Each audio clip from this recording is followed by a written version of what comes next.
के देव, नियति के निर्धारक।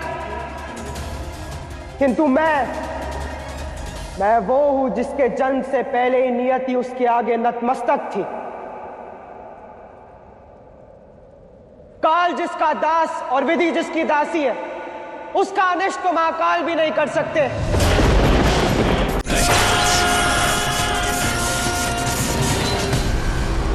आप महादेव हैं, कदाचित इसीलिए शांत है। किंतु ग्रहों की पुकार का क्या, सृष्टि के चित्कार का क्या आप लंका जाकर रावण की उदंडता पर अंकुश नहीं लगाएंगे? नहीं देवी,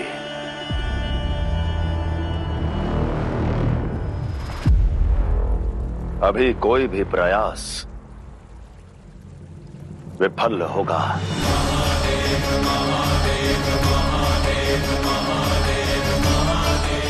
न जाने रावण का ये मेघनाद कौन सा चक्रवात लेकर आएगा। नाद हो या मौन हो,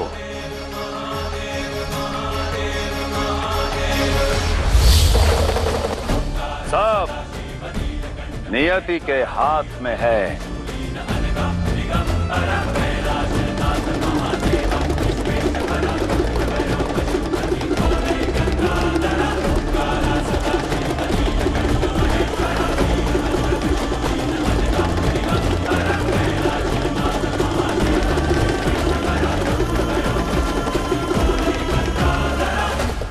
युगों की प्रतीक्षा के पश्चात माता बनने का सुख प्राप्त हुआ है मुझे। मेरा स्वप्न था अपने शिशु को अपनी गोदी में खिलाना। मंदोदरी, पुत्र मोह में ये मत भूलो कि हम सुकेश के वंशज हैं और हम ममता को नहीं, क्षमता को पूजते हैं। तात्पर्य? ये उस समय की बात है जब बालक सुकेश को उसके माता पिता शिशु अवस्था में त्याग कर चले गए थे और तब माता पार्वती ने उसे पाया था।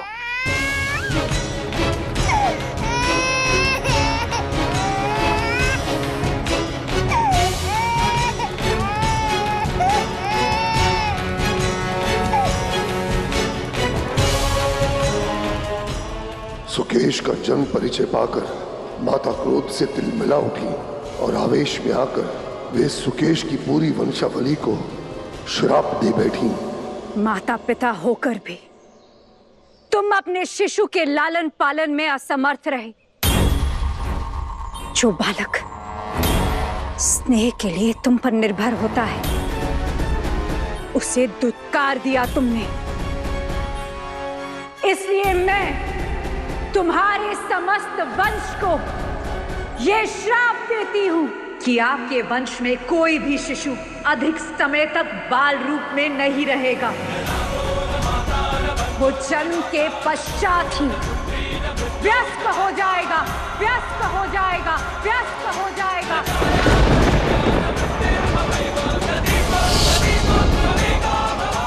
किंतु मेरी माता बनने का सुख, उसका क्या?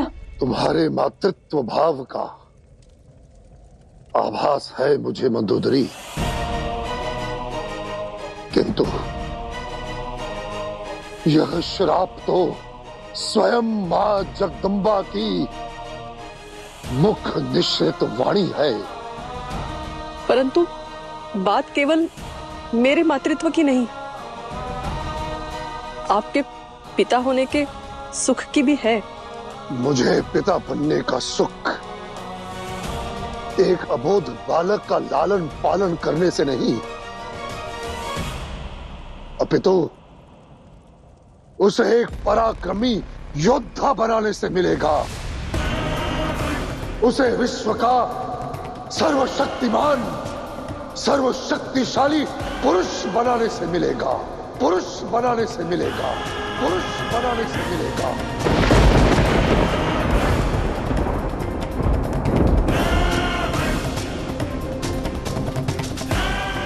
और मैं नहीं चाहता कि उस सुंदर दृश्य में एक क्षण का भी विलंब हो।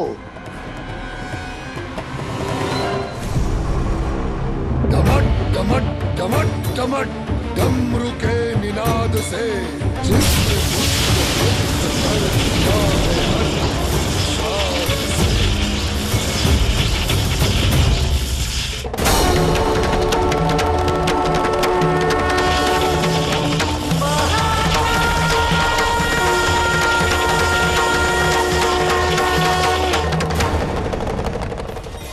आपके पुत्र वधु देवसेना भी वही है और इस आक्रमण से वो भी आहत ही होंगी।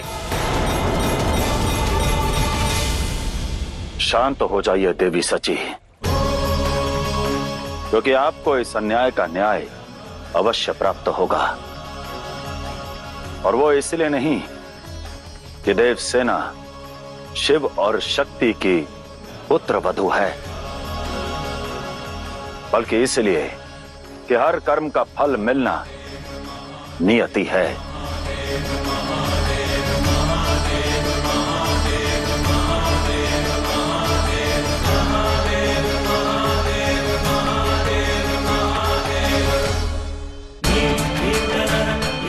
शुक्राचार्य, शनिदेव, चंद्रदेव, देवगुरु बृहस्पति, आप सब इस रावण की आज्ञा का पालन कैसे कर सकते हैं? उसके पुत्र को कैसे बचा सकते हैं? मैं आप सब पर प्रहार कैसे करूं? मुझे इस धर्म संकट में मत डालिए। पीछे हट जाइए आप। हम बाध्य हैं देवराज। आपको मेघनाथ पर आक्रमण करने से पहले हमारे हाथ काटने होंगे।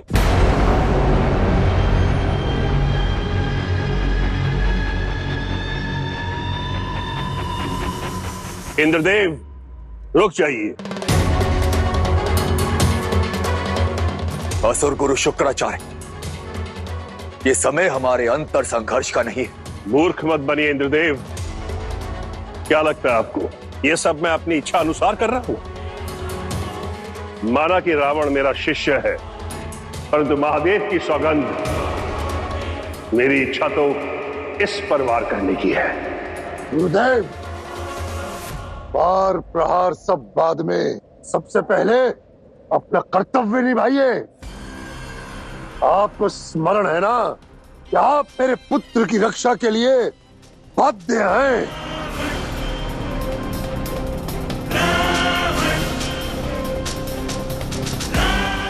देखा पुत्र, तुम्हारे पिता ने तुम्हारे लिए जमकालीन उपहार में ये नवग्रह प्रदान किए हैं।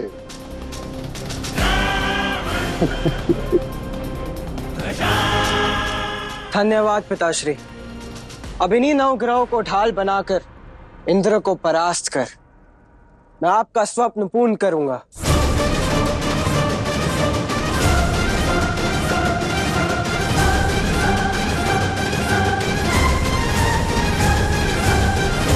कार्तिकेय, आप हमारी सहायता कीजिए। देवसेना तो आपकी पत्नी है। क्या आप अपनी पत्नी के पिता का वध होते देखेंगे? क्या इस अनर्थ के साक्षी बनेंगे? क्या कहेगी देवसेना जब उसकी माता का सुहाग उजड़ा तो उसका सुहाग मौन था।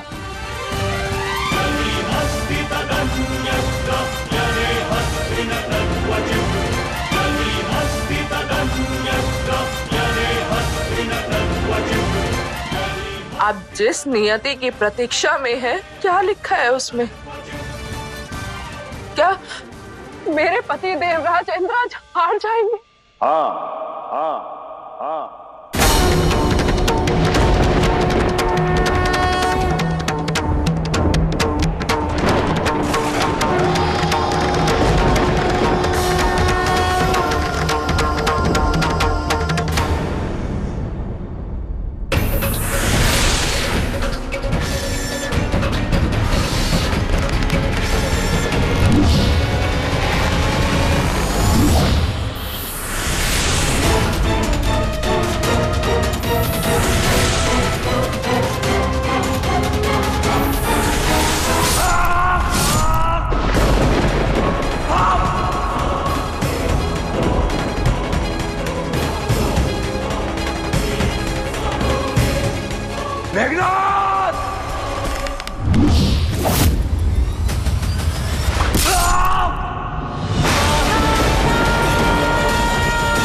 अधर्म ने मेरे भोलेनाथ को रुद्र बना दिया।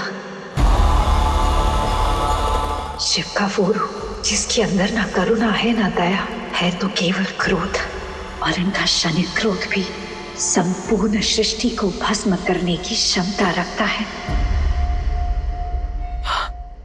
महादेव। शिवा शिवा रुद्र शिवा अघोर शिवा। देखो रावण देखो, स्वयं शिवा। ये तुम्हें वर देने वाले भोलेनाथ नहीं, रणभूमि में लड़ने वाले रुद्र है, रुद्र है, रुद्र है।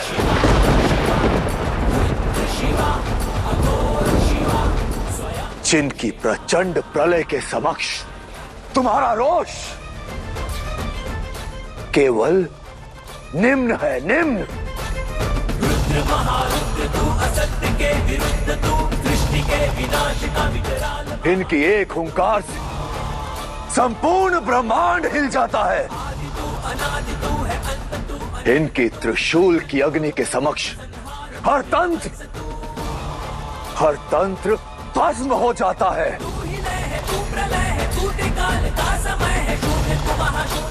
इनकी भ्रिकुटी के तन्ने से स्वयं काल भी अपना मार्ग बदल देता है रावण।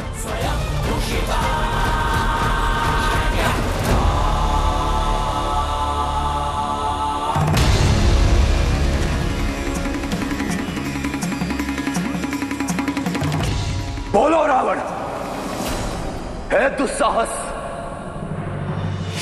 संसार के इस शिव के रूप के समक्ष अपने तेज का अहंकार करने का, रुद्र के इस रूप से लड़ने का। शिव ही रुद्र शिव अघोर, शिव ही आदि शिव ही अंत, काल कराल है महाकाल है, भस्मधारी शिव महारुद्र है।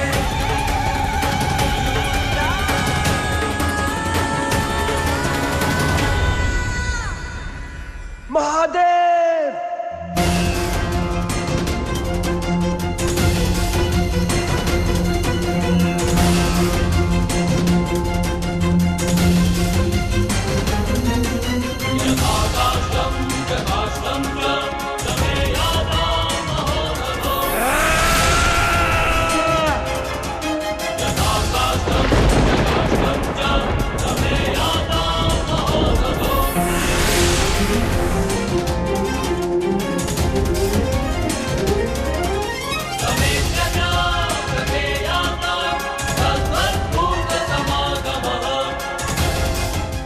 जिस तेज के समक्ष मैं स्वयं तेजहीन हूँ, उनसे लड़ने क्यों चले गए पुत्र? महादेव साक्षात काल है, काल।